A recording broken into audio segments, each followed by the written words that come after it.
down. We're going to cut this down. So, yeah. Well, we No. appreciate it. Yeah. We'll give you a little leeway, but Sure. we won't yank you off the screen if that's Sure. We're tight. We're pretty tight. I think we've made it. So, okay. yeah. All right. And Jackie, are you going to be starting the webinar when the time is ready, or do I do that?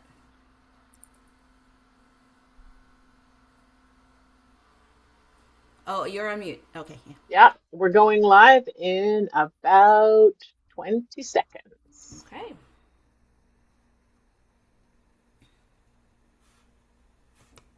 And Abby, with the live stream too, there's again about a 15-second delay or so on We're already the stream streaming. on YouTube. All right. Hello, everyone, and welcome to the afternoon session of day 2 of the Nexus conference. Since this is a global conference, I'd like to greet everyone with magandang umaga, hapon, at gabi. And I am Dr. Nubla Kang from City University of Seattle, and I will be your moderator for session 7, where we will hear about 4 studies surrounding the theme of resilience in ecology and community. Um, and the researchers are based in Germany, Canada, and Mexico. So before we begin, some administrative reminders. Presenters, in the spirit of embracing the global nature of this conference, I ask that you greet everyone in the language of your birth country before you introduce yourself, or selves in the case of teams. You will have 15 minutes to present.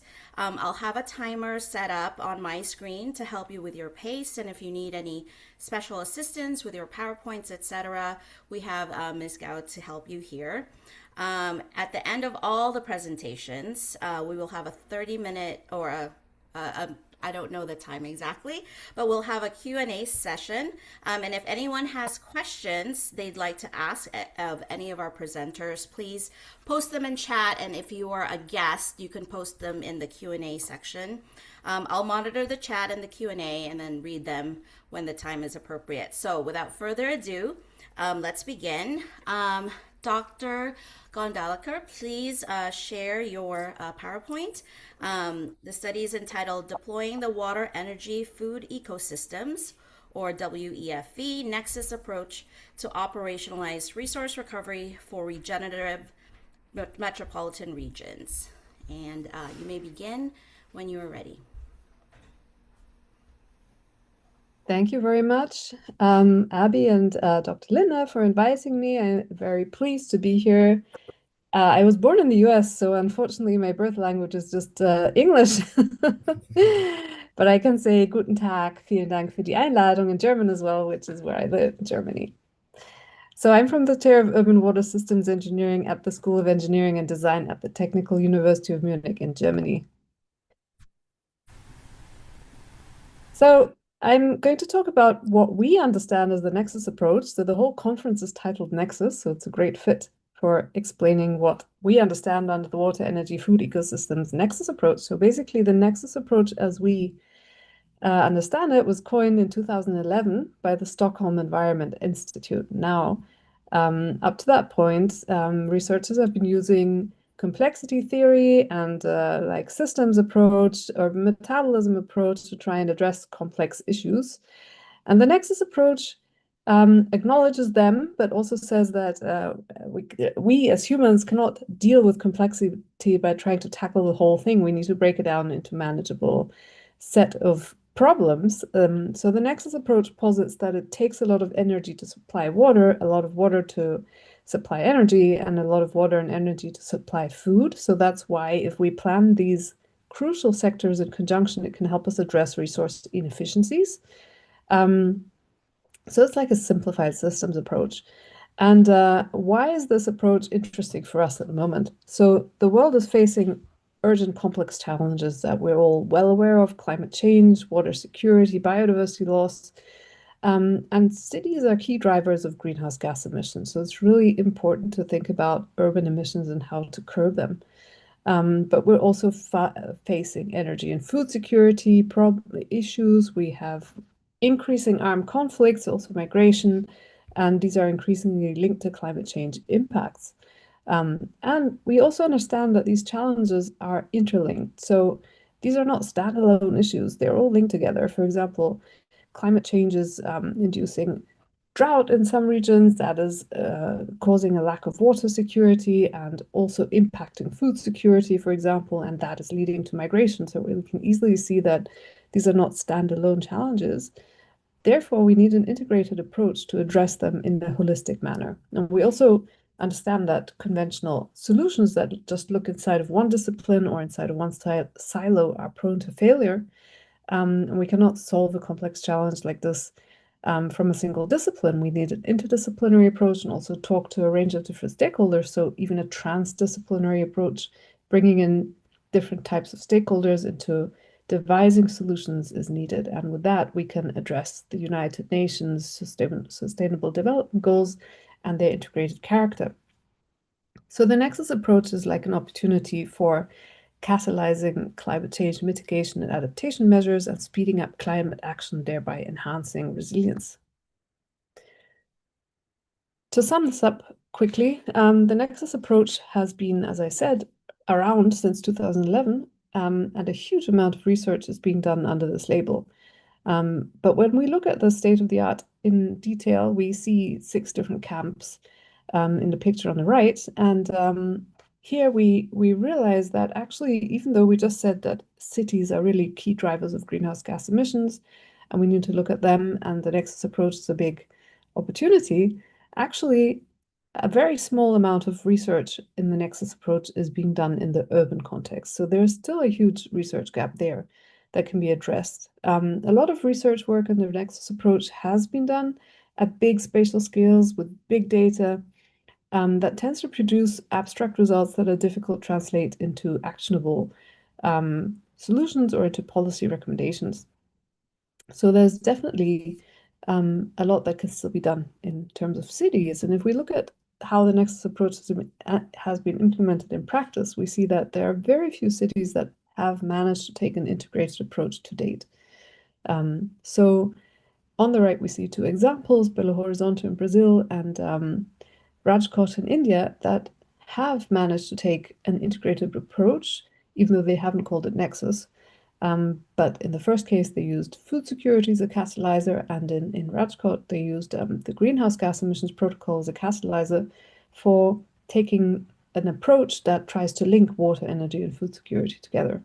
However, this is far from mainstream in municipalities around the world, be it in developing or developed economy contexts. So one of our research hypotheses, and then today I'm going to talk a little bit about what we do in our research group, is to say that if we want to achieve the UN SDGs, we really need to find ways of balancing resource demand and supply between urban and rural areas. So we call this the urban-rural symbiosis, in the words of Professor Takeuchi. And this symbiosis can support lowering greenhouse gas emissions and thus facilitating climate mitigation. And we also see a huge opportunity in deploying nature-based solutions in order to operationalize the Nexus approach. So our basic hypothesis is to say that this Nexus approach will facilitate more effective and equitable and sustainable solutions as compared to the current linear or silo-based and disciplinary approaches. So what we do in my research group is that we try and generate new knowledge and evidence to convince decision makers of the validity of deploying the Nexus approach. So we assume that decision makers will not be very interested in this unless we can give them quantitative evidence, that is, numbers to support why taking this cross-sectoral approach should be interesting to them. So in order to create this evidence, we look at existing communities and develop new models of urban development there. And we focus particularly on what we call development of alternative infrastructures. So we regard infrastructure development as it has taken place in the last hundreds of years as the kind of mainstream approach, but there are alternatives to that, taking nature-based solutions, for example, as an alternative, or using decentralized systems, and also looking at operation and management of these novel models, and the processes from implementing them in real-life scenarios are what we use in order to improve the models. So basically, we take a solution and impact-oriented approach That's interdisciplinary very strongly. We look at synergies, particularly of climate change mitigation and adaptation in a transdisciplinary co-creation approach. So we work with real communities in resource-stressed contexts to establish what we call the seeing is believing living labs. And we also try and facilitate long-term interventions, even when our grants tend to run out after 2 or 3 years, in a number of different settings. And we also work with this vision, which is to say that a lot of cities around the world are facing these negative environmental externalities that we can see in the picture on the left.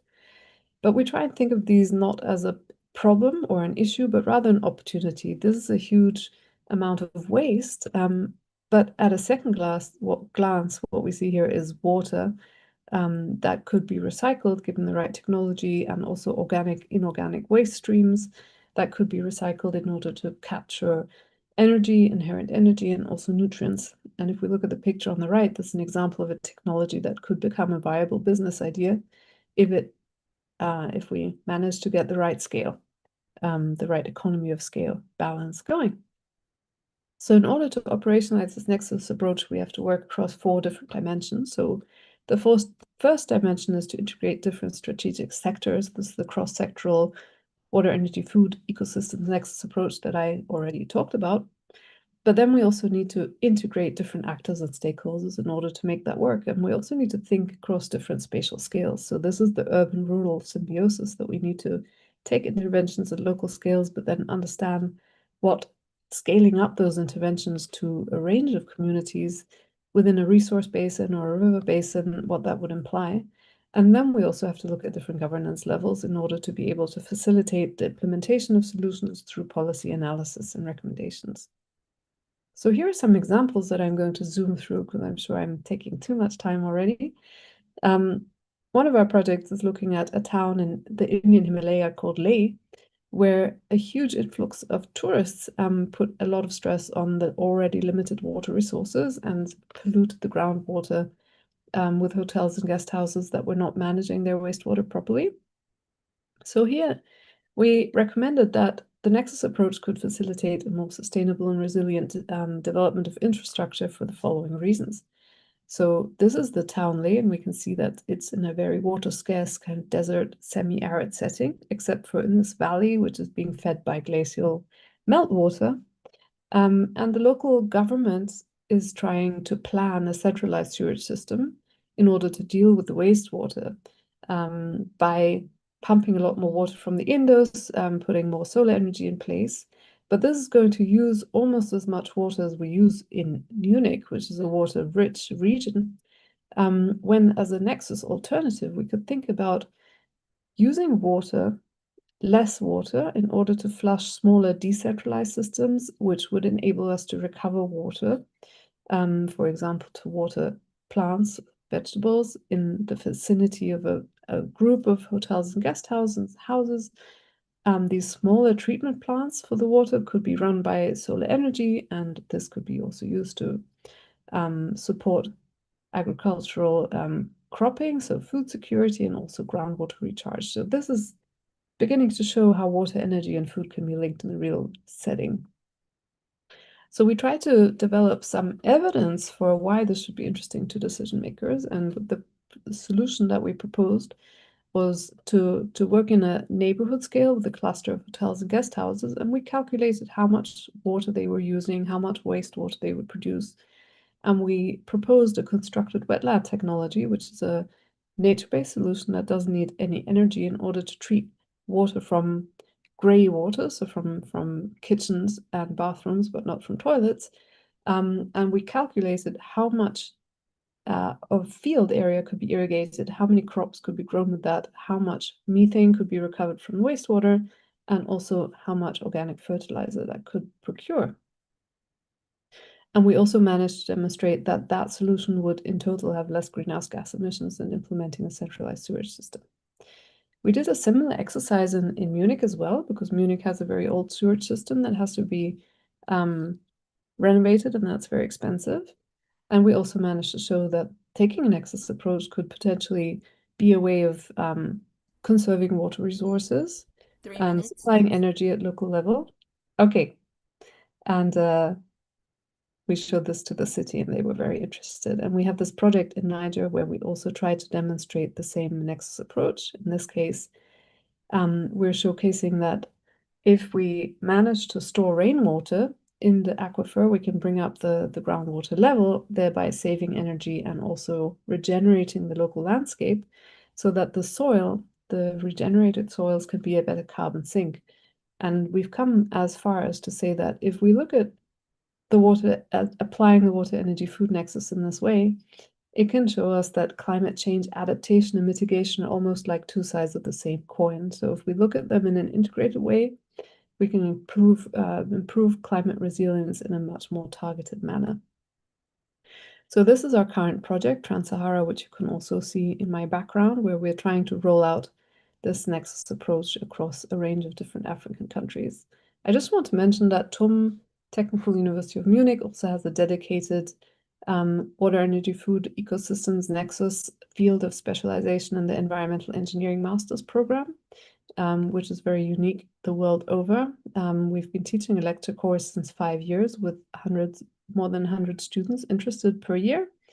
And we also have some capacity building activities going on, like training sessions on the Nexus topic that we've implemented in a variety of settings. And thank you very much.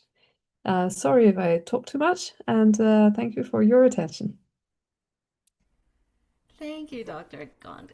In fact, you have about a minute more time, so if you wanted to add anything, you could. But thank you. It was such an interesting topic, and I have multiple questions for you at the Q&A at the end. So if you could unshare your presentation, we will move on to the next one. But again, thank you for such an interesting topic. Our next research team is also based in Germany, and they are here to share a study entitled Value Chain Analysis of Hydroponic Strawberry Production in Tunisia. Please share your PowerPoint now, if you may. And we'll talk about the study from 3 perspectives: economic, environmental, and social. And as we wait a little bit for them, oh, I don't have to. Please begin when you are ready.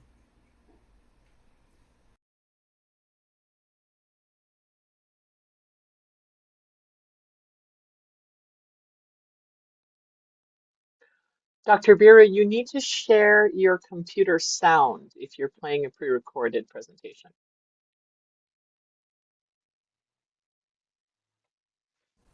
And while we're waiting for that, I wanted to read a little bit from Dr. Vera's abstract. The study focuses on functional, economic, social, and environmental impacts of strawberry production, offering insights into the viability of hydroponic systems compared with traditional soil-based production. So the theme here of scarcity and how to meet those challenges is being continued here. And I am going to share my face. Hello, everybody. So again, as we are waiting, I'm going to read ahead again from that abstract. These are all so interesting. The hydroponic farming is a sustainable agricultural production system that saves water. And so in places like Tunisia, this is important, and requires a small land area to produce leafy greens and fruits as well as animal feed. So they are doing a value chain analysis. It integrates advanced greenhouse design, local equipment sourcing, and the use of certified high yield varieties. So for this team, would you like us to share your PowerPoint, or if it's pre-recorded, do we have that recording? Sorry, I apologize for the inconvenience. No I'm problem. sharing. I had a recording, but I think it's not audible that much. You are not Okay. hearing well, right? So I Correct. will present live. Thank you. Yes, go ahead and Thank begin you. when you're ready. All right. Yeah.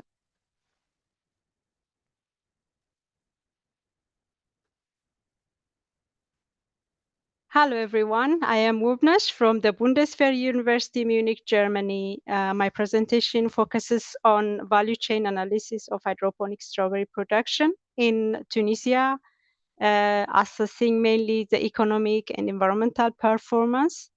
The Mediterranean region is warming nearly twice as fast as the global average. Tunisia particularly faces rising inflation, population growth, and dwindling water resources, all of which strain progress toward its sustainable development goals. In the region, there is severe water scarcity due to irregular rainfall, climate change, and desertification. This makes agriculture particularly vulnerable as the sector is reliant on climate-sensitive production systems. This context highlights the urgent need for climate-smart and water-saving solutions. The water, energy, food ecosystem nexus is an approach that emphasizes the integrated management of the WEFI resources, recognizing the interlinkages, maximizing synergies, while minimizing trade-offs within the resource use. Therefore, policies should consider all four sectors together rather than in silos. This radar chart illustrates the interlinkages among the water, energy, food, and ecosystem dimensions within the WEFI nexus in Tunisia. It shows, though, that the country performs well in terms of access to the resources. The availability is limited, showing potential supply limitations. The ecosystem vitality lies at a mid-level, suggesting environmental pressure, potentially from uneven resource use. So this shows the need to enhance renewable energy integration and ecosystem protection to achieve a more balanced and sustainable nexus performance. The Frontier Agriculture, the Frontier Agricultural Nexus project, funded by the PRIMA and the European Union, promotes the adoption of these climate smart and water saving frontier agricultural technologies. These technologies are water efficient, land efficient, as well as productive. These technologies include hydroponics, which is the production of crops without soil, using only water and nutrient solutions. Aquaponics is the integration of crop production, hydroponics with that of fish farming, and also insect farming. Vermicomposting offers an innovative, climate smart and water saving solutions. This significantly reduces pressure on the water, energy, food ecosystem resources, which lead to food and nutrition security, as well as overall sustainability of the agricultural production. Tunisia's strawberry production and export quantity and value is increasing over time. As you can see from this graph, it's from the FAO stat data. It's, however, mainly concentrated in one region. That harvest runs from March to July and export mainly to the Middle East. The challenge is the sector faces water shortage and limited productivity. Our research aims to assess the economic and environmental performance of the hydroponic strawberry production. Our data source is El Boston Phytagri, a Tunisian small and medium enterprise located in the northern part of Tunisia. It specializes in vegetable and fruit production, as well as seedlings and seed distribution. This company owns Frontier Nexus demonstration pilot by testing hydroponics, training farmers, engaging other stakeholders in the vicinity. So the data we collected from two cultivation systems, one hydroponic and one conventional greenhouse strawberry. This data were complemented by data from other different secondary sources. For the analysis, we combined the European Union's value chain for development framework with the True Cost initiative. This includes life cycle assessment and monetization of environmental externalities like the greenhouse gas emissions and water use. The value chain for development framework involves analyzing all stages of product's journey from input supply, production and processing to marketing and consumption to identify constraints and opportunities that can improve efficiency and value, add value and ensure fair benefit distribution among actors, especially smallholder farmers and marginalized groups. The true cost approach seeks to account for the full social, environmental, and economic costs of producing and consuming goods and services beyond their market prices. It internalizes externalities such as the greenhouse gas emissions, water use, pollution, environmental pollution, and the social impacts by assigning a monetary value. So this method helps us to reveal the real sustainability performance of products and systems, guiding policy and investment and consumer choices as well. The value chain for development framework has four main components in its framework. So it including the functional, economic, social, and environmental dimensions. Out of these four dimensions, we have looked into the functional, economic, and the environmental components. The strawberry value chain for the functional analysis, the strawberry value chain in Tunisia begins with input sourcing, where nurseries, fertilizer suppliers, and irrigation systems providers deliver essential materials like agrochemicals, fertilizer, and growing media to farmers or the El Boston's SMEs such as El Boston. The production phase involves planting, greenhouse or open field cultivation in this case, and crop management, irrigation, nutrient control, and pest management. Once harvested, strawberries enter the processing and the storage stage, which includes sorting, grading, and packaging to maintain the quality of the product. From there, products flow into distribution and marketing, where they are either sold to local markets through wholesalers and retailers directed to export markets, mostly the El Boston company is not yet exporting, but generally for Tunisia case, there is also some part of the products are exported to Middle East and also some European countries, mainly to so supporting actors. These are such as financial institutions, cooperatives, research centers, logistics companies, and government agencies also play vital roles across all stages, ensuring efficiency, compliance with standards, and market competitiveness. So each stage plays a role in shaping the economic and environmental outcomes. So here we have a profitability analysis. It compares the hydroponic and soil-based systems. The hydroponic yields nearly double the output per square meter and generates high revenue. Obviously, due to this higher yield, it has a positive profit. Even though it has a higher upfront costs, the variable and depreciation costs of the equipment is high, while the soil-based farming incur a bit of there is a loss, and there was a high investment cost also that was incurred for both the soil and the hydroponic system. For the environmental impact assessment, the data was from the two systems, and the functional unit we have used is 1 kilogram of strawberries of marketable quality at the farm gate harvested in 2024. The system boundaries from cradle to gate.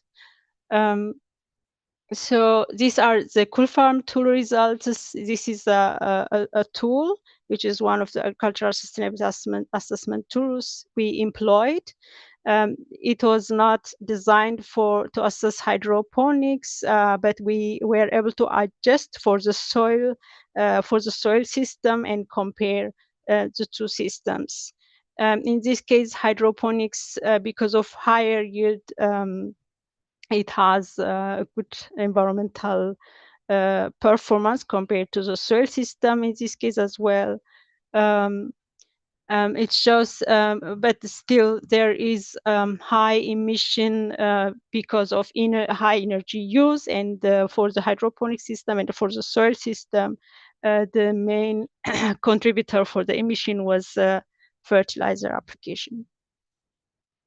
As shown, these stable environmental impacts were also assessed across 4 categories: the climate category, soil, water, and ecosystem. The results indicate that hydroponic system have lower greenhouse gas emissions, cause no soil erosion, and lead to reduced water pollution. And also there is recirculation of water, so this lead to lower environmental impact compared to the soil system. However, it's very important to interpret these results with caution due to data limitations. The data sets are still being refined and expanded. Therefore, the findings should be viewed primarily in terms of their overall science and or trend than precise numerical values. In conclusion, hydroponics improves water efficiency, profitability, and environmental performance. The potential, there is a potential to complement conventional soil production. We are not replacing the conventional one, but we wanted to reduce the pressure on the WEFI Nexus resources. To scale adoption, we need cost optimization through local inputs and renewable energy. Policy incentives for green financing and technical training are essential. Integrating renewable energy and organic substrates like vermicomposting can further reduce environmental impacts. Thank you very much for your attention. I invite you to stay connected with Frontac Nexus and explore how it helps contribute to sustainable development in Tunisia and beyond. Thank you very much. Thank you, Dr. Biro, for sharing this fascinating look at how we can meet challenges of scarcity in the midst of climate change and urbanization there. And so now we're going to move on to our next team of researchers, and they come from UBC in Canada. And their study is entitled Weaving Our Truths, Community Building for Creative Transformation, lesson from, I'm going to hopefully say this correctly, Spitzen. Please share your PowerPoint. I believe Leona Prince, you are in charge of that here. And I'm just going to read a quick sentence from your abstract. This session explores how Indigenous story work, land-based knowledge, and community practice can transform educational systems from within. Please begin when you are ready. Okay, thank you. Just a bit of tech issues as I'm trying to unmute. Welcome, everyone. Our presentation is Weaving Our Truths, Community Building for Creative Transformations, Lessons from Spitzen. And so we'd like to acknowledge our colleagues who helped us create this bundle that are not here: Colombe Cormier, Katie Splain, Anne Tenning, and Christine Yanchik. And my name is Leona Prince. I am a member of the Lake Babi Nation. My natal nation is Nag-Azli-Witen in central British Columbia. I am the Director of Instruction for Indigenous Education for School District 91. Jason? My name is Jason Andrews. I'm Associate Director of the MED Leadership Program at CityU's Calgary campus, located in the Treaty 7 region in southern Alberta, which includes the Blackfoot Confederacy, the Siksika, the Piikani, the Kainai First Nations, as well as Tsuut'ina First Nations and the Stoney Nakoda. Jody. Hello, everyone. My name is Jody Billingsley, and I am the Program Manager for Practicum Secondary at the University of British Columbia, which is located on the traditional and ancestral lands of the Musqueam people. And I'm delighted to be sharing our story with you. Thank you. So we're going to talk about the development of a living framework that occurred in July in Dr. Cohen's class. where we talked about indigenizing leadership. So it is from the Syilx people and their ancestral territory that we have been privileged to learn and draw inspiration in co-constructing this transformative framework aimed at fostering community within educational organizations and schools. And so throughout that week that we spent together, we talked about the Syilx idea of the monster transforming work of Coyote, which Jason will introduce you to, and what it is a metaphor for tackling challenges in community, but in our context, education. And as a group, we decided that one of the biggest barriers to transformation within the system are the silos that exist in all of our educational contexts. Andrew talked about Dan Lordy's 1975 work, the egg carton metaphor. He referred to how teachers may experience feelings of professional isolation because educational institutions were designed in such a way that rather than encouraging educators to interact with each other, they separated teachers like eggs separated in an egg carton. And we all felt the gravity of that system coming out of the industrial school system and how its current impacts today. You can see on the right-hand side of the screen the framework, the visual there, and this is inspired by our time on the land with Syilx knowledge keepers April and Ruby Alexis, and we had the privilege of being able to process the Spitzenstick, and we identified 4 stages that we decided to use as this metaphor with looking at the silos in our context, and that's grounding in story, starting with the whole stick, sweet esquiste, which is breaking it down and knowing who we are, grounding in the land and weaving the strands, and we'll unpack these as we move forward.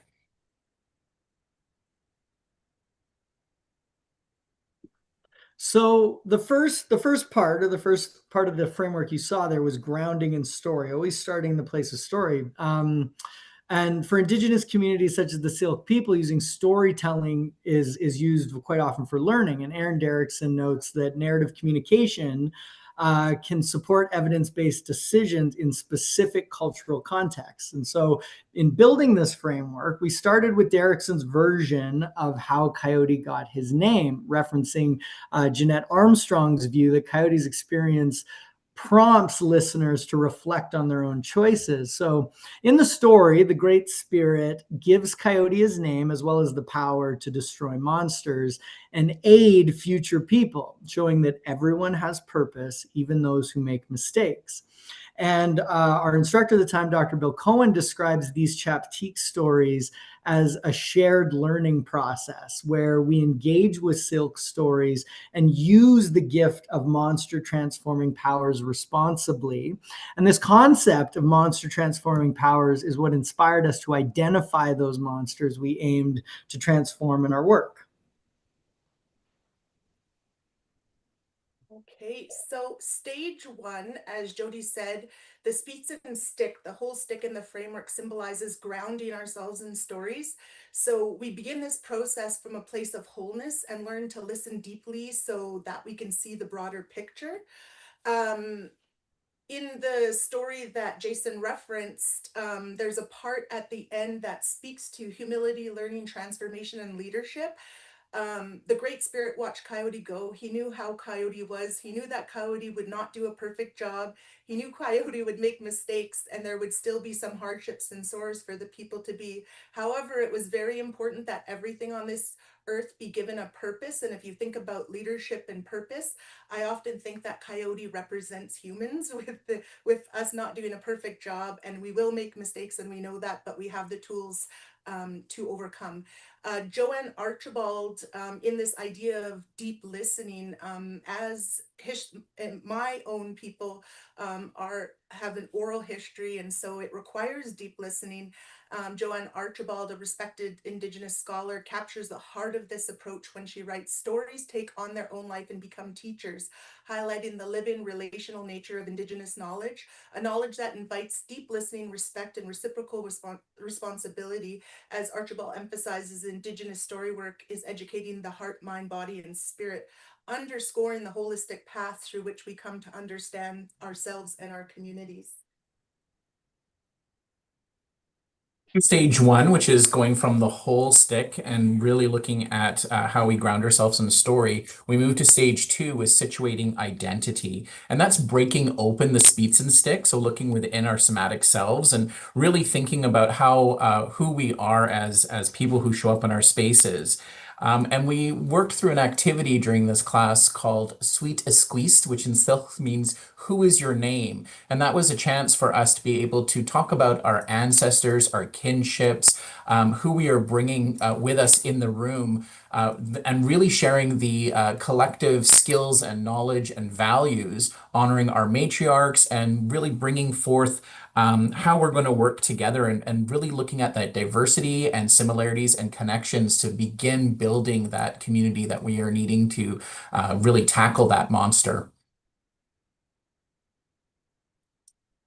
This is the framework in action, and so this is a little bit of my context at UBC. I work with faculty advisors who, in the nature of their position, are naturally siloed when they are working with teacher candidates in schools.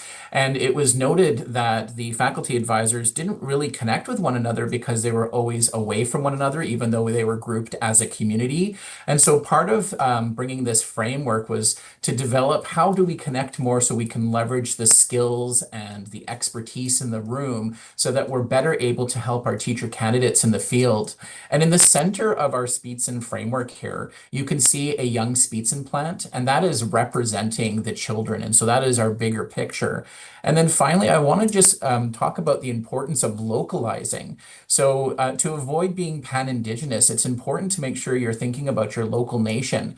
And so the Silks in the Okanagan, they harvest and they process the Speetsen. But where we are in UBC, in Vancouver, it's actually musqueam. And so there is a similar processing with the stinging nettle. So you want to make sure you're overlaying this if you're using this framework in your own contexts. When we did this Sweet Esquist with our faculty advisors, they came together and they were able to share their ancestry, they were able to share their skills and knowledge, honor the matriarchs. And then at the end, there was such gratitude for being able to come together and connect. Some people have worked together for over 10 years and didn't really know each other. And so this was the beginning of how do we share the skills in the room and bring that forward so that we can improve our practice as transformative leaders. Stage three is grounding in the land, and it's something that we got to experience together in a really deep and meaningful way under the direction of Bill, but as well as local SEAL members, April and Ruby Alexis. So the Dr. Bill Cohen says the Okanagan understanding is that knowledge comes from the world, the ecology, the land, plants, and the animals, and we definitely experienced that.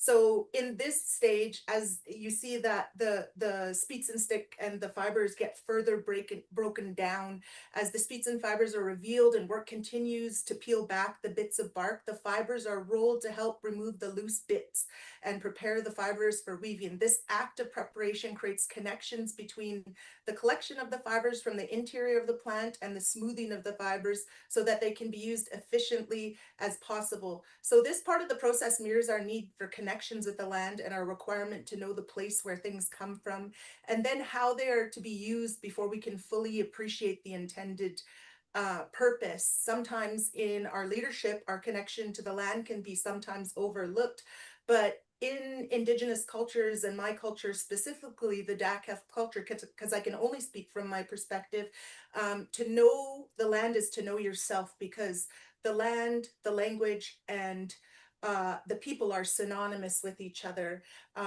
As Jody said, it's important to honor local Indigenous stories and the stewards of those territories, which we did here, but then honor that knowledge as a gift, something to borrow, that we take the lessons from the land and perpetuate. And so we did this through land walk observations, which was an incredible process and really set the stage for the final part of this framework. So moving into stage four really represents the leadership piece. So weaving really symbolizes leadership and community building. It is both a means of sharing knowledge and fostering relationships. So for example, Snively and Williams liken braiding Indigenous and Western knowledge to braiding cedar or hair. Each remains separate, but connected through care and reciprocity. And in exploring stories of Indigenous weaving practices, it was sort of revealed that respect, relationality, moral integrity, inclusivity are really essential qualities in both weaving practice and leadership. And so as we sort of move into this stage, I sort of invite every participant here to reflect and just take a moment here to think about in your school or community, who is doing that weaving work? Who are the weavers and leaders that you learn from or have learned from? So kind of keep that in mind. So again, applying this metaphor to education really transforms our view of leadership. So schools, as Tom Sergiovanni in 1992 noted, are special places defined by people and community. When you realize that, you can throw traditional notions of leadership away. And so in educational leadership, leadership has to be much more responsive, attentive, and caring. And so for Derrickson, the weaving metaphor reflects silk teachings in which Yilmikum, or a leader, unites people, knowledges, responsibilities, and stories for the benefit of the land and all life. And so leadership really becomes the art of skillfully bringing these strands together. And like weaving, the strength of the whole really depends on how gently and respectfully everything is woven together. And so as such, when we talk about leadership as community building, this is what we mean. Leaders are weavers. They're coiling, gathering, holding the community together in a good way. So through this metaphor of weaving, leadership and community are seen as iterative, collaborative, and creative efforts. And creativity really relies on shared imagination, and regular recreation, regular co-creation strengthens the group sort of by encouraging contributions. And community building is this ongoing adjusting and refreshing these connections as needed. So the focus shifts from the proactive feed or from feedback to the proactive feed forward, asking if everyone is aligned, what transforming monsters it into gifts entails, and how to assess collective strength. And as our instructor, Dr. Bill Cohen noted, community building is regenerative. It's responsive work. And so it's continually weaving, unweaving, reweaving together. It's about 1.5 more minutes, but please take your time. We will not Okay, stop thank you. you. I get to close. In my culture, the matriarchs of the community, it is a matriarchal culture. We get the last word. I think my people were onto something. If you look at the center of this diagram, this was actually the cordage that we all made, and this is the one that Jason specifically made. I think about story, I think about all these pieces, and I think about Richard Wagamese, who says all we are is story, and this is a part of our story, but how do we move that story forward? In our reflective practice, Jody and I were coming away from our day with April and Ruby, and we had this co-constructed this quote: if we are not twining in the same direction, then we are unraveling, and we're either consciously or unconsciously actively working against each other. And our system or community is ultimately weakened and perpetuating the monsters in the system. And so what this speaks to, this cord, this framework that is living and ongoing, that will be localized, is embedded in land, story, history, community, and all those things within Indigenous cultures. We heard it for the seal and we heard it for us. It speaks to resilience. And that's how we create transformation. Oetsa. So much, and I hope you enjoyed that music. A little bit of jazz at the end of your presentation. Leona, Jody, and Jason, thank you so much. That was so interesting. And now we are going to pivot a little bit. Our next presenter is actually in traffic.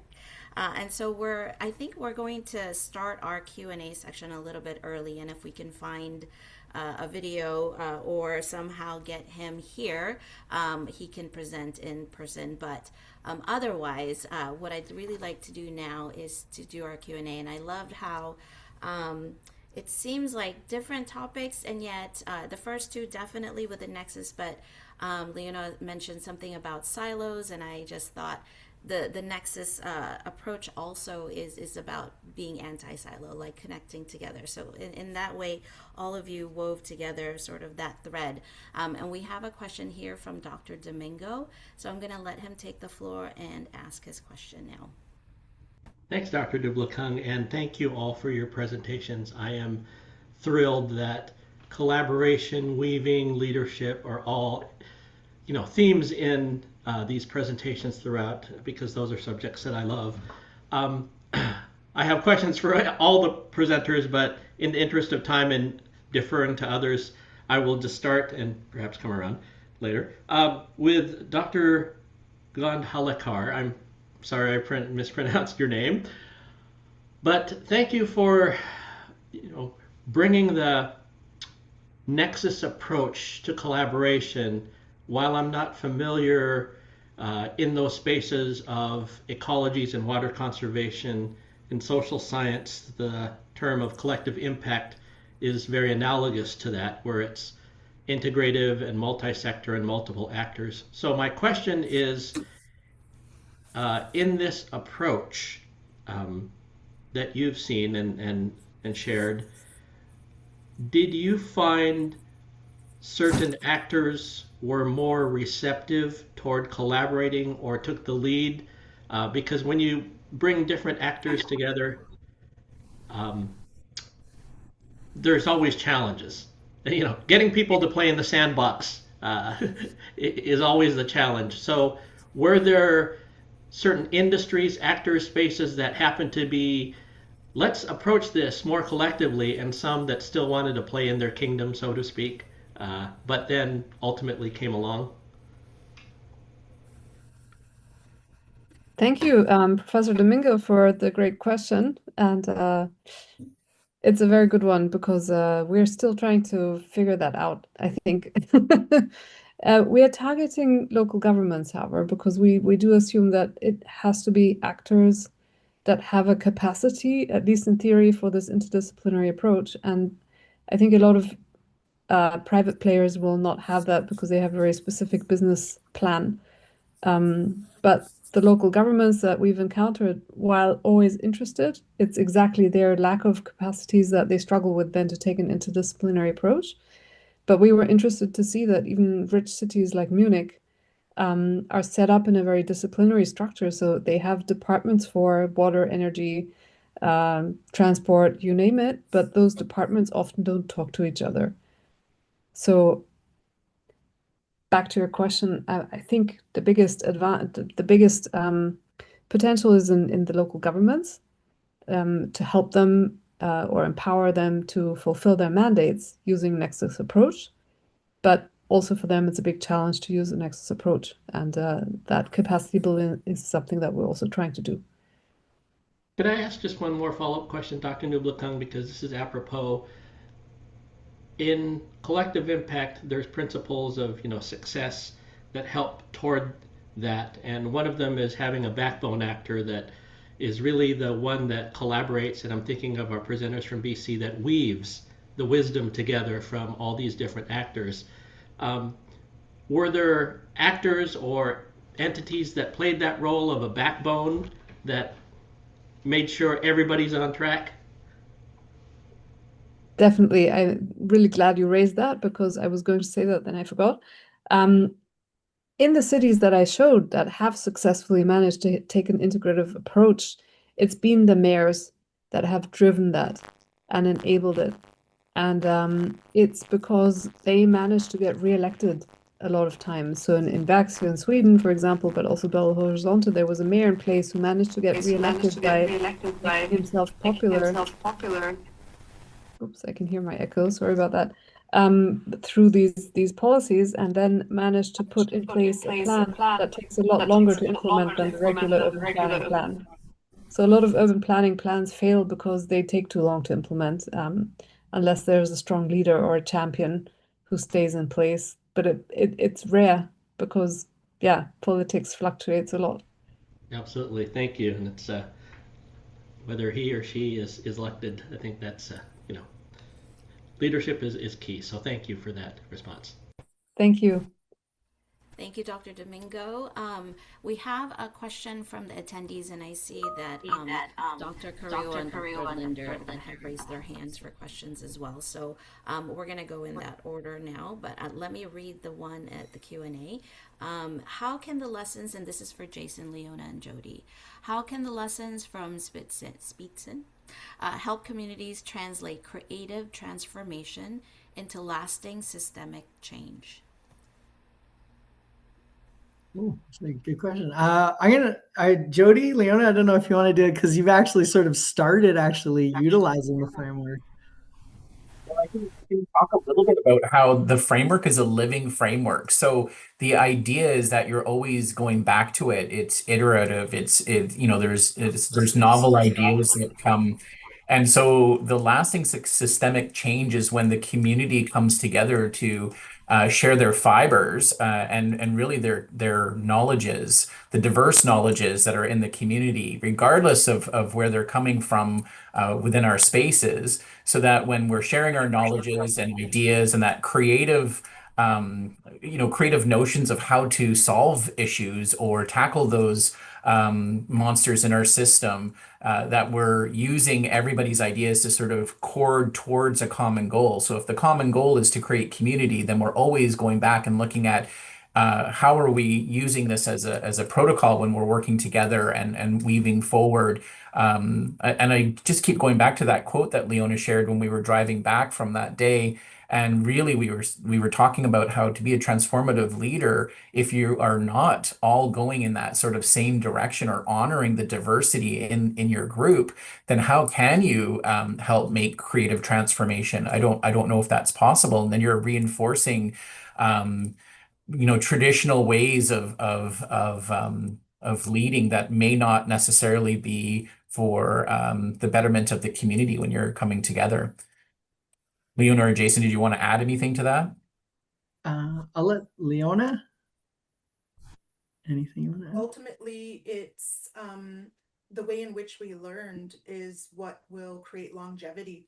I think often we take Indigenous pedagogies and teachings and lessons and we add them as an add-on. Whereas if you think about land as foundation, land as teacher, and you embed your work no matter what field it's coming from. And this is why honoring land and honoring the peoples of the land is so important in this process, because that commitment will exist as long as the land does.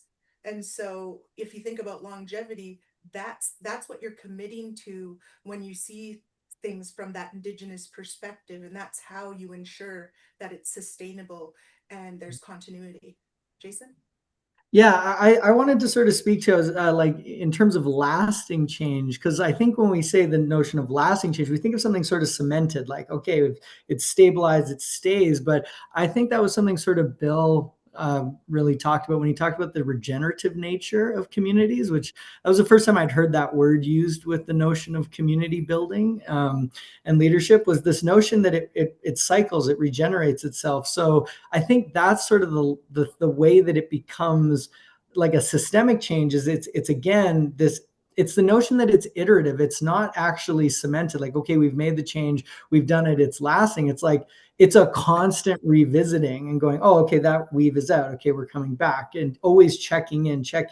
So it really is responsive. Like, I think that's what makes it lasting, is that it's constantly responding to itself in that sort of like in that regenerative way, and thinking about sustainability rather than like actually focusing on the notion of sustain community rather than progress. Because I think there's a great book, A Short History of Progress, that talks about that. We've sort of idealized this notion of progress. We've got to go somewhere and we have to reach some sort of destination rather than sort of what you see in more Indigenous values and communities. And I think conversations with even Bill, this idea of just, well, no, like, why can't we make this community last and and it'll transform sort of more organically as there's conversations and dialogue and weaving and reweaving, coming back. And yeah, I mean, so I'll leave it at that.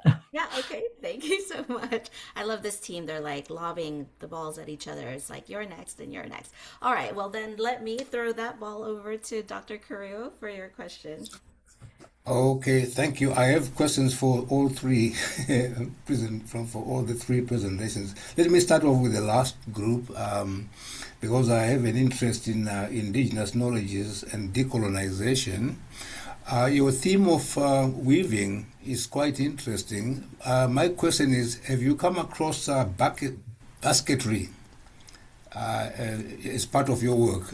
If you could just tell us a little bit more about basketry and weaving.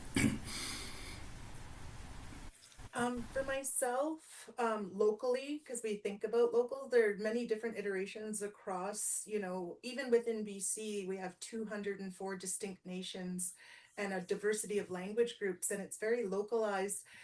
For us, our basketry comes from birch and pine roots, and then there's the weaving process comes around there. But are you asking if I were to take that notion of weaving and have it localize it through basketry, how that would happen? Is that your question? Yes, that is it. Okay, well, those teachings are already embedded in our seasonal rounds, and so in the spring we head back out on the land, and what we find from that process is that deep listening, that sensing within community care, ongoing reciprocal relationship between each other and the land, and then paying attention to differences in community. And so it even speaks to that longevity and that process of paying attention, deeply listening, as we said, but then also that community care and ensuring that we're all doing things in the right way. And those pieces, looking out for temperature and all those other pieces. So being very mindful of what we're harvesting, the health of the community, which includes the plants, and then the final wrapping and securing of that basket to take us throughout the rest of the year. And so in the terms of weaving the basket, how I could see that is that collaborative process to ensure nourishment, ongoing community processes, intergenerational knowledge can also be embedded in that process. Okay, thank you so much. My other question is actually for the first two presentations. It's the same question. The projects that have been discussed, I was just wondering where resilience is coming from here. Are we talking about individual resilience, or are we talking about systemic resilience? We can start off with the first presentation by Dr. Gondak. Thank you very much, Professor Carrillo, for that question. And well, I think it's the resilience on all levels actually that is needed in order to forge the systemic resilience. So in the case of our projects, we look at the individual resilience. So how can household level actors get more secure in terms of water, energy, and food, but also like in terms of their resource sovereignty, let's say. But also as a community, how a community can get more resilient by working together in order to forge that water, energy, and food security, which becomes a bigger kind of resilience framework, let's say, where all the different levels of resilience are needed, and we're trying to scale that up to the regional, to the river basin, and the national scale as well by, in our case, we're trying to facilitate what we're calling the water, energy, food ecosystems Nexus security committees at each different level. So the community level, we're trying to put together like a task force with people who can manage the water, energy, food security aspects, and the ecosystem management has to come from their collaboration, and then we try and scale it up and try and institutionalize it for like also a resilience in the longer term.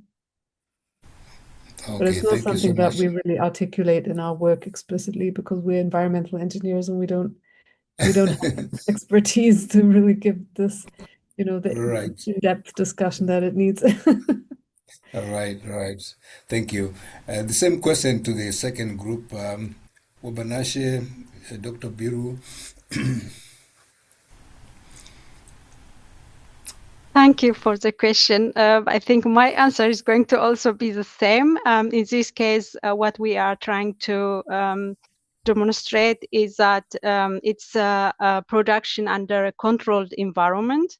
So this kind of production system actually leads farmers to produce year-round, and the production is somehow stable. It's not affected by climate change, and the farmers are able to also save water. These technologies are mostly can save up to 80-90% of the water.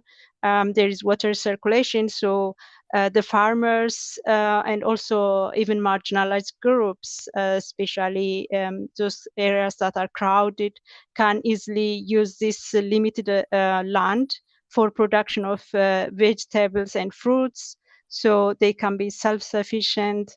And also urban farming, vertical farming, where that the agricultural products that doesn't have to come from very remote areas, very far areas, which are also contributing for the environmental pollution. So this leads self-sufficiency by itself, it's resilience. Yeah, and moreover, this efficient production means we are preserving the ecosystem, which leads also more or less stable production and supply of agricultural products. Yeah. Thank you so much. Thank you, Dr. Kuro, for your questions. Now we have Dr. Linder is next, and then I saw Dr. Schmidt and Dr. Mahina and Dr. Demeke, and in that order. Oh Please my ask your goodness. questions. Okay, I will be quick. I had several questions. I'm only going to ask one. It is actually for Doctors Bureau and Gondeliker. So it is clear to me, I mean, I'm not a scientist, but it is clear to me that the Nexus technology, the hydroponic technology, is an essential technology. And in English, we have a saying, it's called a no-brainer.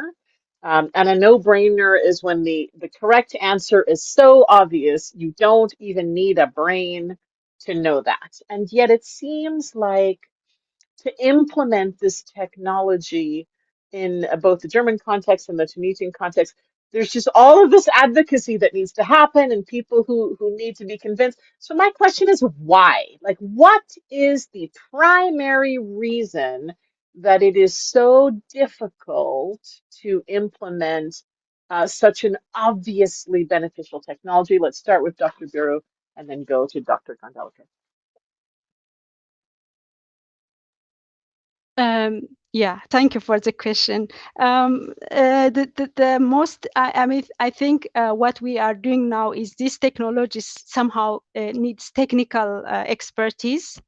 So, like we need to, the farmers has to be trained because you need to have optimal level of input application, including water. So this is not like the conventional production system that they are not using soil. So there need to be a training for the farmers. They need somehow the technical aspect, and also the investment costs. You need infrastructure. We need electricity. So these are also the obstacles that farmers cannot adopt. If they make a small mistake, there is an investment cost that they will lose. Plus, this is the obstacles. Plus, these are at testing stage. It's not widespread. It's not well known by farmers. Only those innovators, they who are technically trained, they are practicing at large scale and also small scale, but the technologies are not widespread. They are not well known. Okay, I think we may have lost Dr. Thank Barrow's you. audio, and so while she is taking care of that. Dr. Daphne, you can answer. Sure. Okay. So I think it's great to hear about the Nexus project going on in our neighboring university that I didn't know about yet as well through this conference. It's fantastic. I would say, to answer the question, in our case, Nexus is not really a technology, it's more of an approach. And what we've seen so far is that even though we totally agree it's a no-brainer, and a lot of people agree that it's a no-brainer, most people just haven't heard of it even. Huh. So even in conferences, like 2 weeks ago, I had the opportunity to sit in a panel on the European Commission in an agroforestry workshop, and I asked the 70 participants, like, have you heard of the Nexus approach? And 4 people raised their hand, and 3 of them were my team members. So, and I think it's a very It's a German. marketing problem. It's a marketing problem in a big way. It's also a very German label. So the German government has pushed this Nexus thing a lot, and in some places they use a different label, but it means the same thing. Like in Asia, I know that people talk a lot more about resilience when they mean taking an integrated approach. So the Nexus label is not also something that everyone likes, let's say. Mm.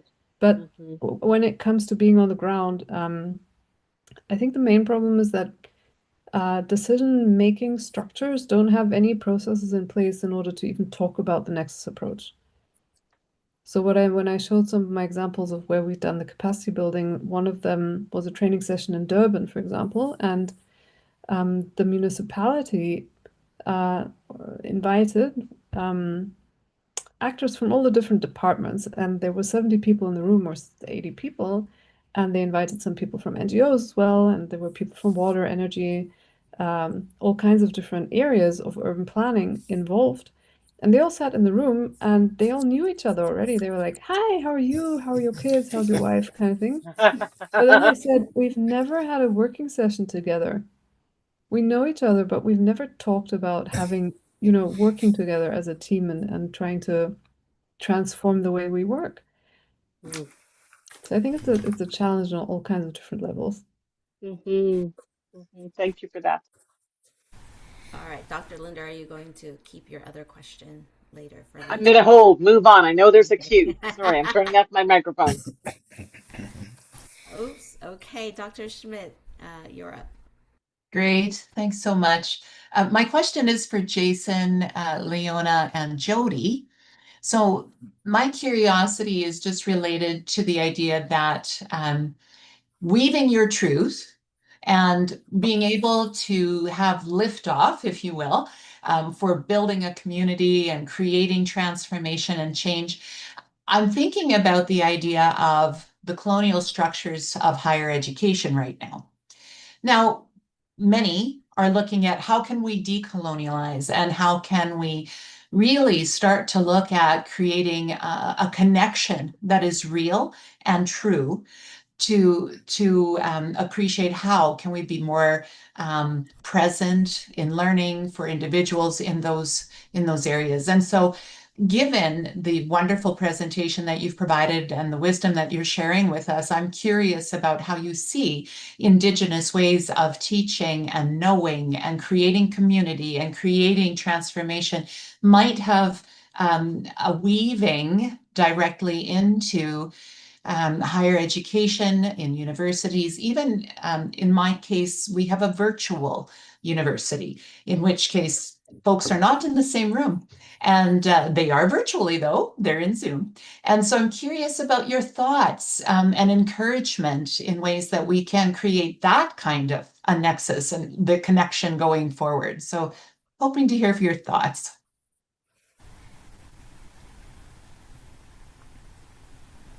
That's a really great question. Leona, Jody, did you want to speak to that? Go first. I think if you think about decolonization, and there's so many different definitions of what that means, between people, between communities, within communities, but the prevailing definition that I think is aspirational for the work that you're talking about is the idea of holding up worldviews equally. And so in terms of post-secondary, if you're truly honoring the land, but then all of the experiences of the people who inhabit it, then that is a decolonial framework. And you have to start with, you know, those folks who have lived there since the beginning of time to get a better sense of the knowledges that are required to exist there. It begs the question from a decolonial standpoint, like, why do we choose to live in space if we're not going to honor that space and honor the folks that have the longest knowledge, that have created sustainability within the given environment?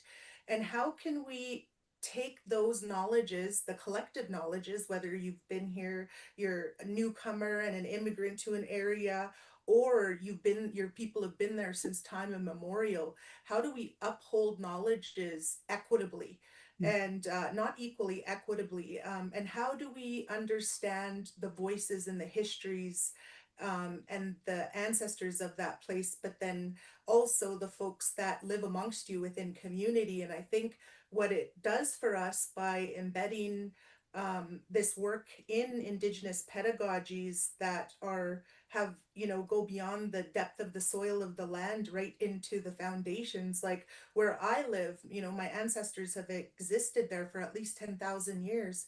And so there's a depth of knowledge, and we can grow from that. But also, if we embed Indigenous knowledges, there's an understanding, at least within my teachings, within my community, that we need each other. We need each other. We honor people around the world for their knowledges. We weren't supposed to sort of safeguard our knowledges. They're meant to overlap. And so there's a really important piece here. And we need to understand the difference between Western knowledges and colonial knowledges. Those are two very different things.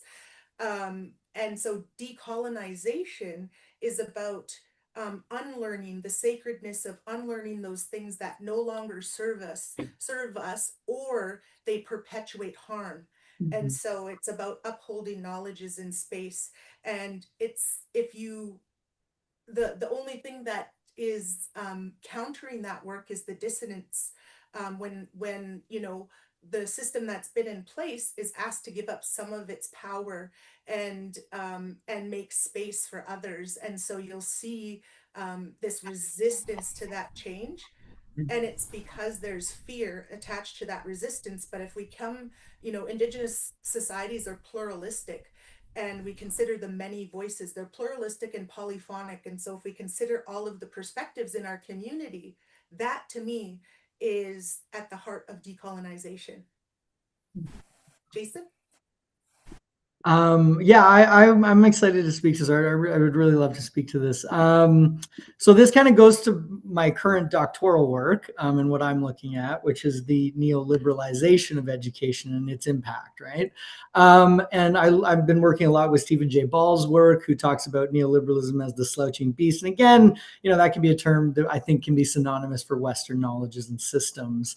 And I think so having worked in public, private for-profit higher education, and now, you know, in public and private nonprofit education, I think really when it comes to these things, we need to, like Tom Sergiovanni says, we need to realize that education is different than business and commerce. It's a different thing. It's a different thing altogether. And we need to draw a line in the sand and say, sure, that's business, that's commerce. You stay over there. That's great. We can be inspired by, and I love the idea of weaving that notion of that she had taught, that I had sort of brought up with Snively and Williams, of like weaving Western and Indigenous knowledges carefully, where there's a respect and a reciprocity for each other, where it's like we can say, okay, that's great, we appreciate that, but we need to really value educational spaces as totally unique human experiences that are very separate from that. And I know that with my own work with City U students, like when we work with internships, like I've done a lot of authentic leadership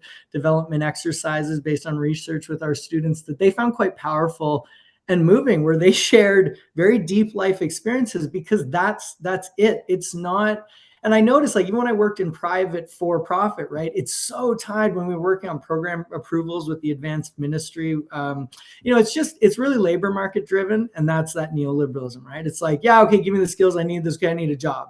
But education is so much deeper than that, right? It's transformative. And I can only imagine, like, in the master, like I see the Master of Counseling students. I mean, the depth, I've read some of their capstone projects, and the depth is incredible, right? Like, it's a transformative experience. And I think you even see this in this conference, right? Education is so much more than, okay, I need to get a job. It's about transforming, shaping ideas, shaping stories and communities. And that's why lives and coming together in that connected way. And when we realize education is that, we go, oh, okay. Like, that's where we start to tear down what higher ed is, right? And we start to bring it back. And I know, when I had worked in my department at Bow Valley College, like, we were a very tight-knit community between us and our students.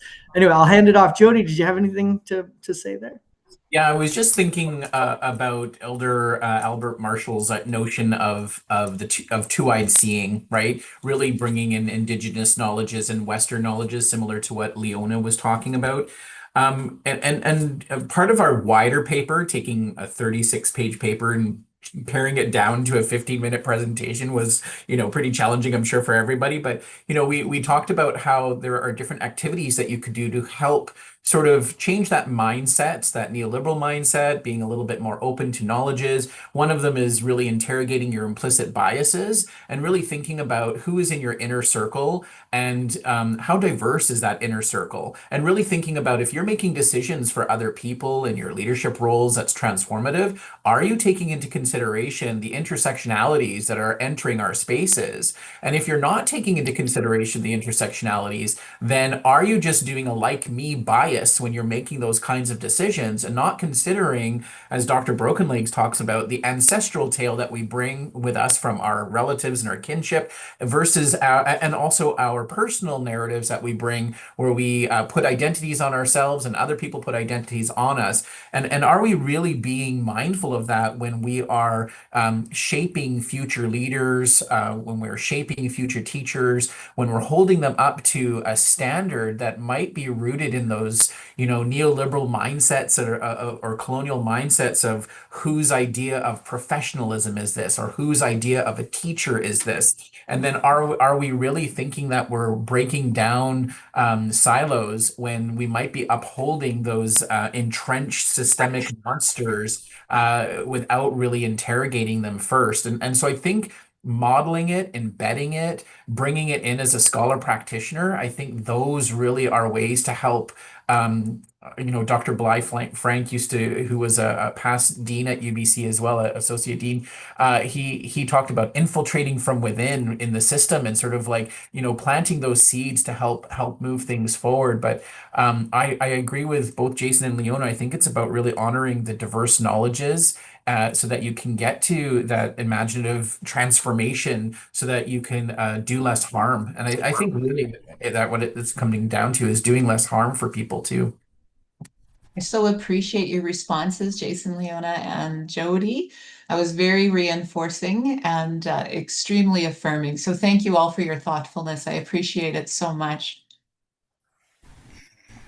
Thank you all. I am checking to see if Dr. Sabire is online. I don't think he is. So we're going to move on to Dr. Mahina, 3 syllables.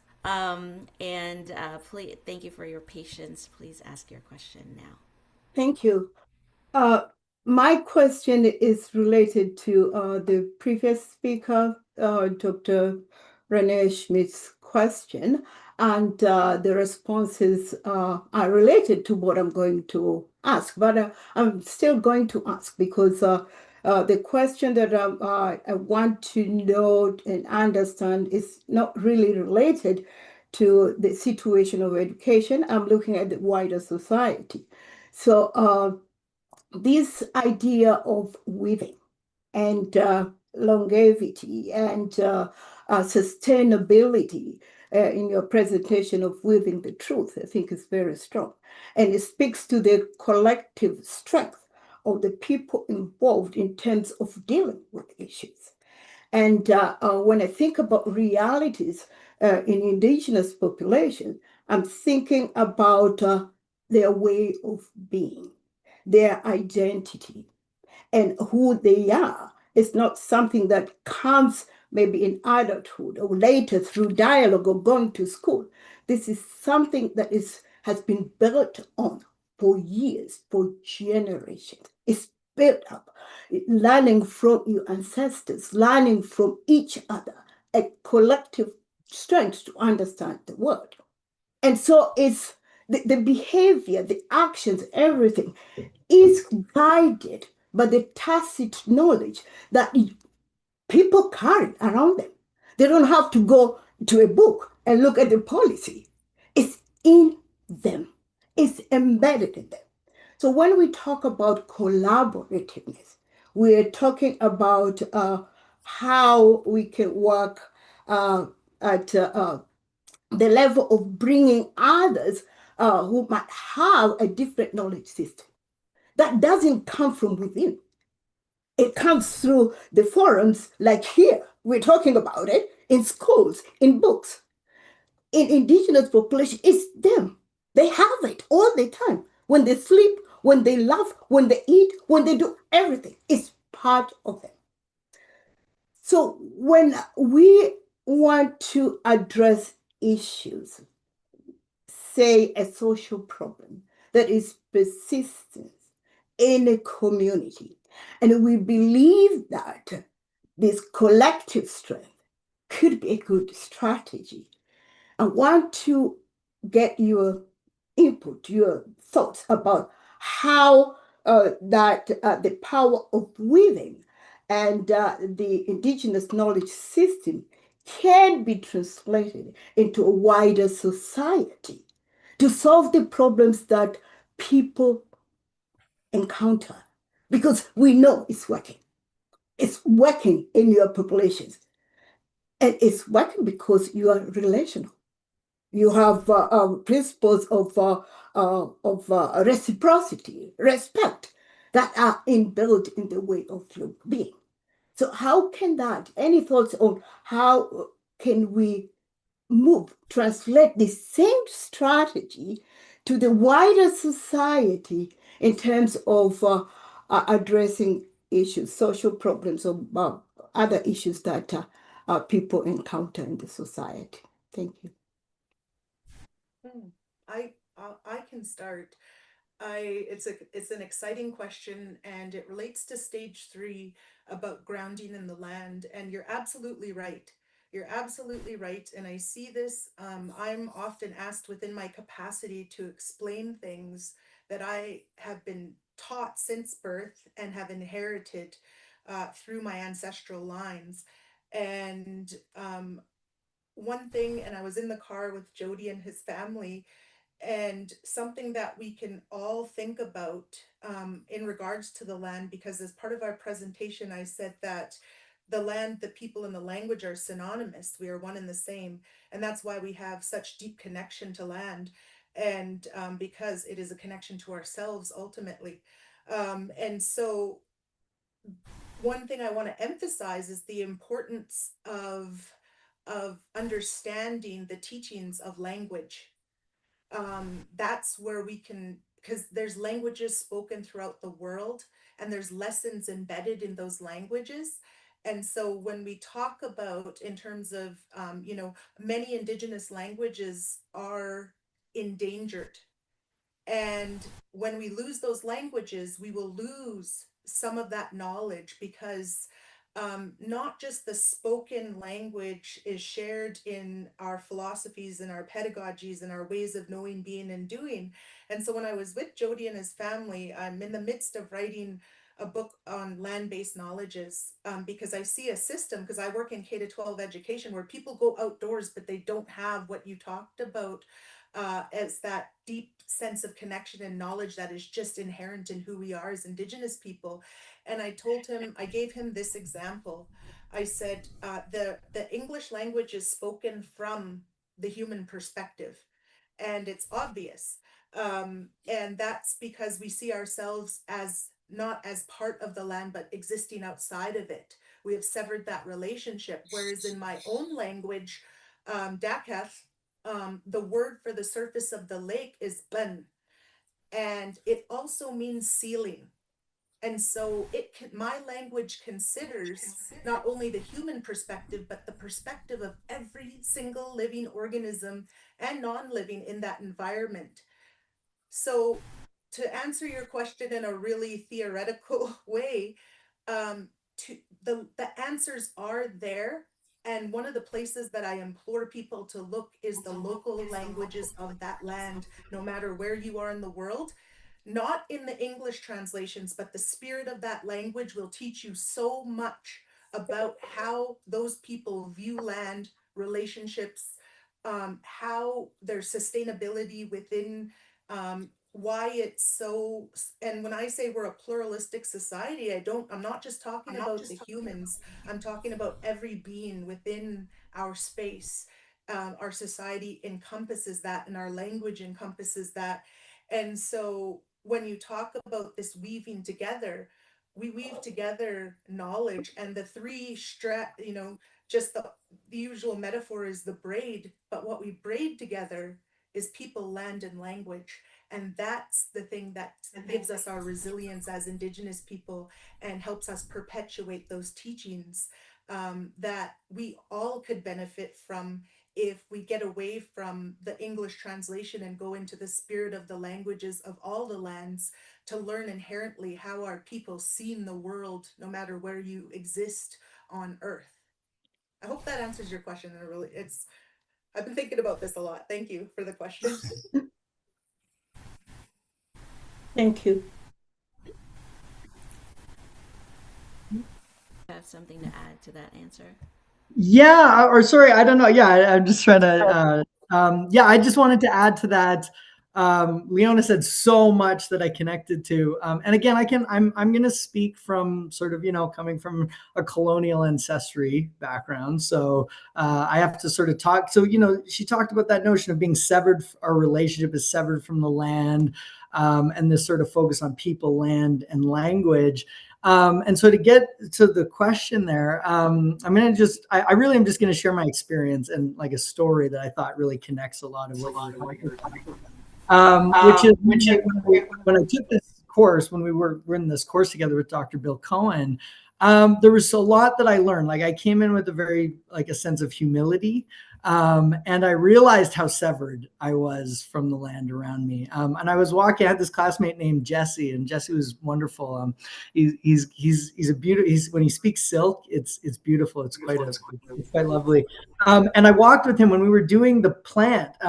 Because the Spitzenplant is really, like in English, it's dog's bane. That's what it is. And so it's a poisonous plant. And so I was asking, well, how do you know, like when you're doing these things, when you're engaged, like how do you know that it's poisonous or not poisonous? And he's like, well, you just know. And I love that. That's exactly what you're saying. Like it's been ingrained culturally that like it's so there. Like for us, we go out, we need our book. We go, okay, well, that's poisonous and that's not. And I'm not sure if I'm identifying this correctly, but for him, he was like, no, you just know. It's kind of a sense, he's like, you can taste a little bit, you get a sense, well, that one's probably a little dangerous, so maybe stay away from that one. And I just listened to Jesse. I walked Jesse for so long and just listened to him, and I was really blown away by how just he knew the land around him, and he had this deep relationship with it where he could listen to it, and he sensed it in a way I didn't. And he spends way more time on the land than I do, here in our sort of little North America box.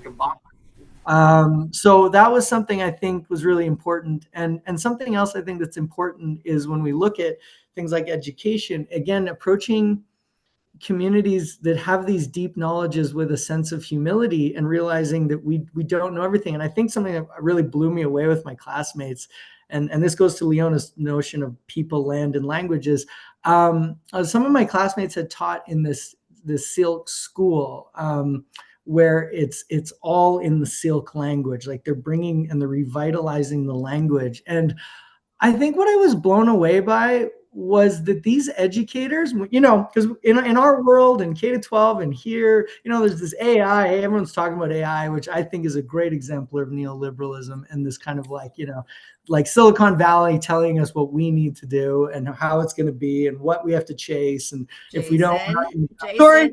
Yes, sorry. I'm going to close it off. I'm going to just get to this point really quick. And so what I found amazing is for them in their educational work with people and language, they were like, yeah, AI, I don't know, it's not on my radar, because they're doing the heart of educational work with their community and engaging and learning and revitalizing language. So AI was not even on the radar. They were like, whatever, I don't know, like that's not important to us. And so I just think it's that. I think it's a sense of humility, a deep sense of humility.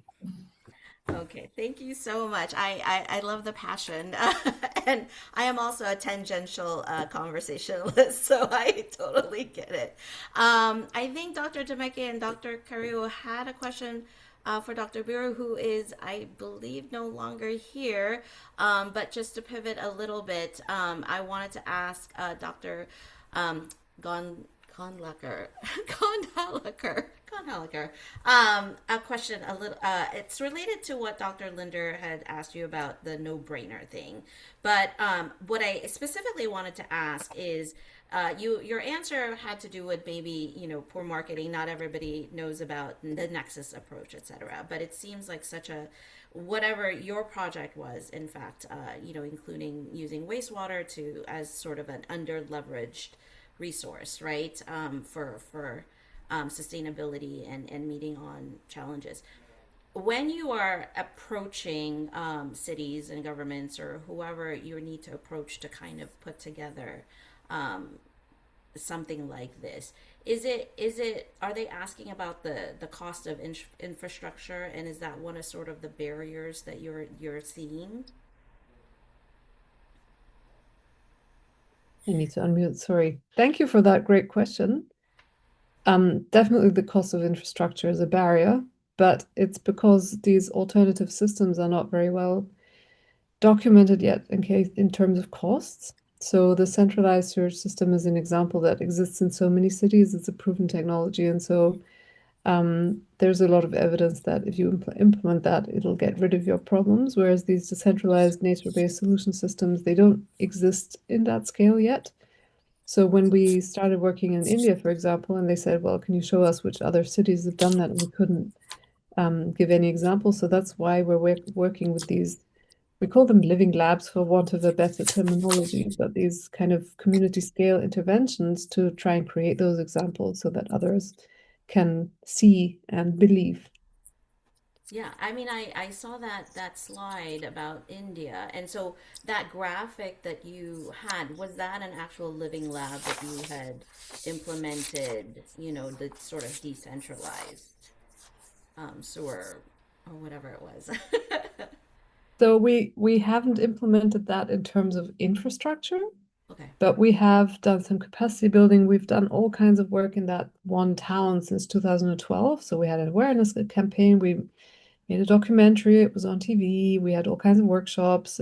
We met the local government for a lot of discussions. And they always said, well, if you can design this and tell us what it's going to cost, then we'll be happy to try this out. And we're still in that dialogue because in the meantime, there have been like 3 changes of government. So that part of India was an autonomous territory before, then it became a union territory. Now they have a whole different revenue stream.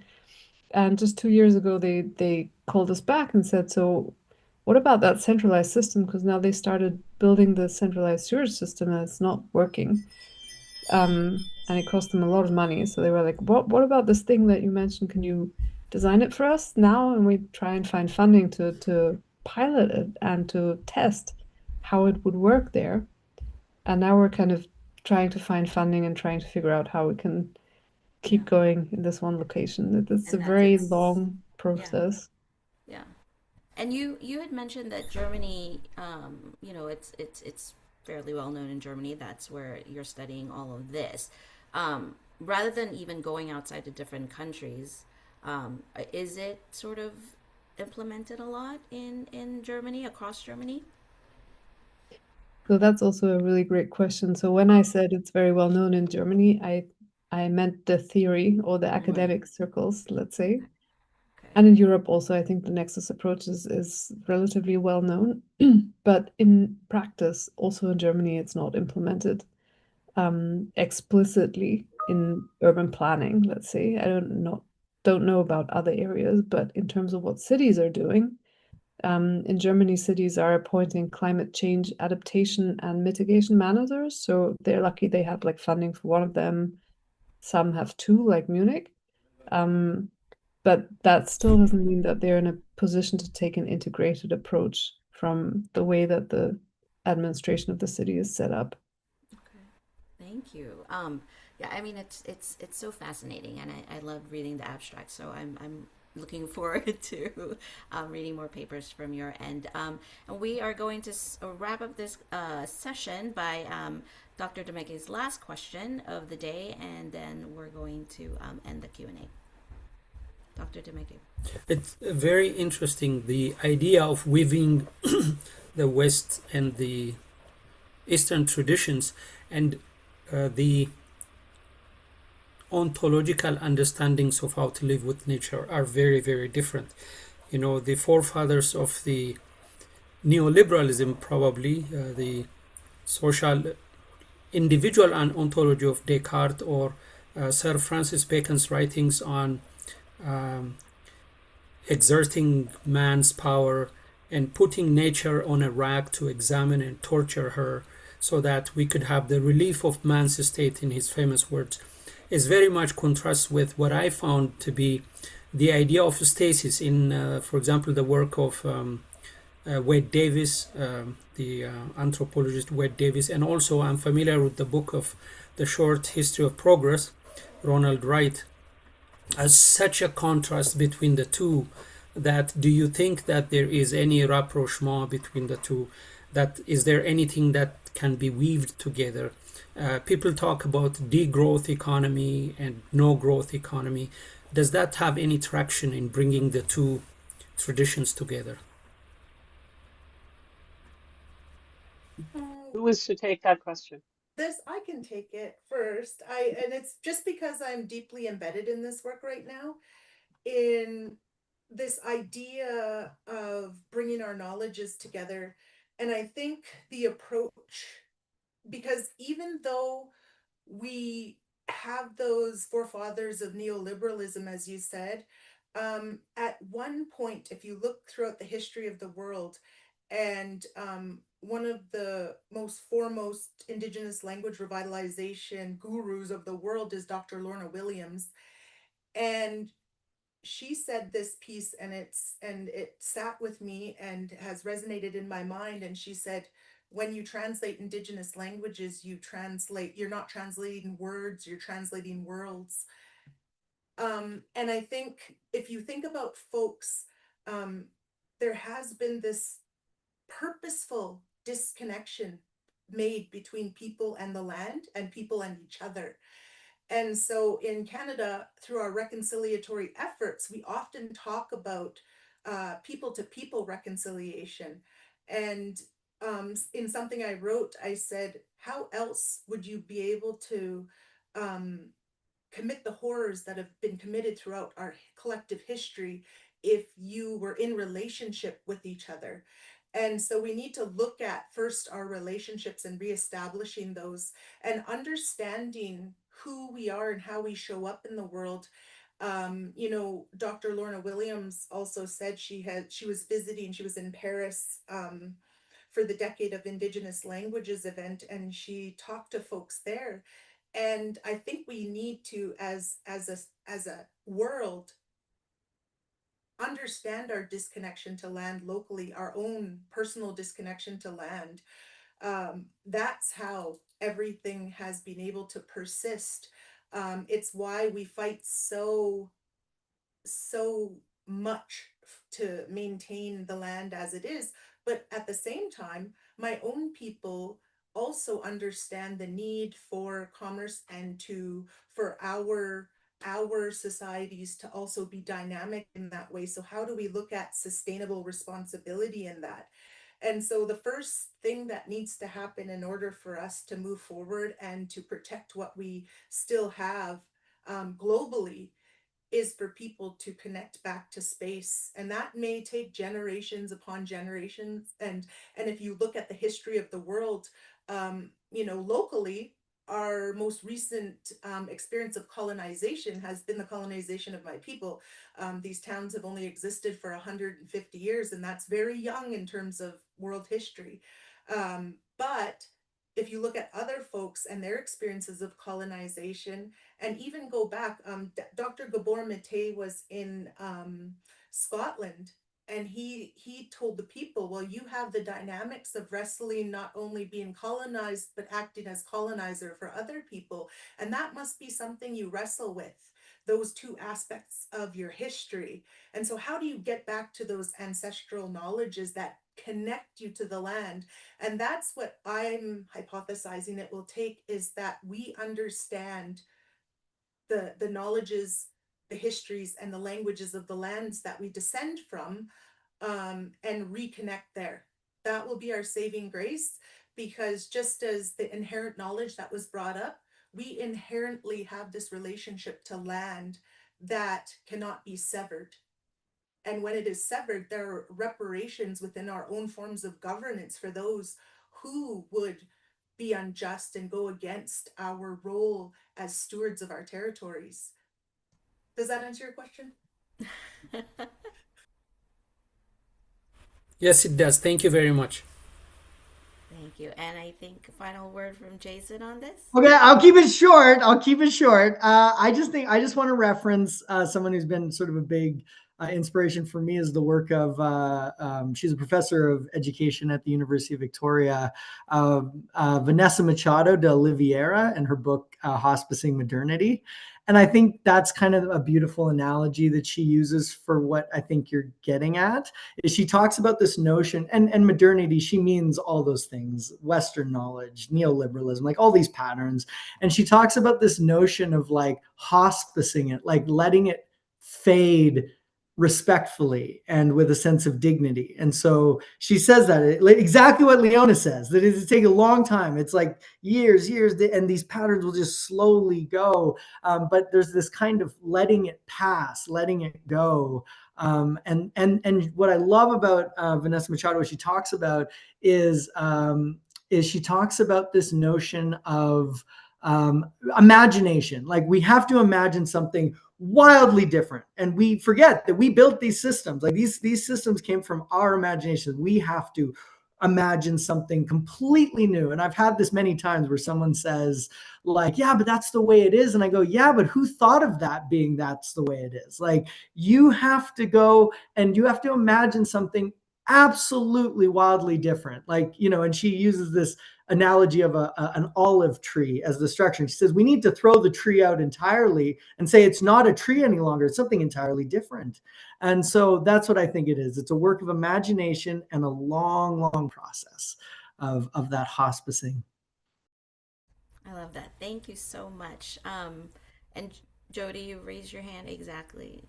Okay. Sorry, I know. I just wanted to sum it up a little bit around, it's a bit of unlearning, relearning, and reconnecting. And I think that's really simple when you get down to it, but it's very complex in the doing and the longitudinal nature of it.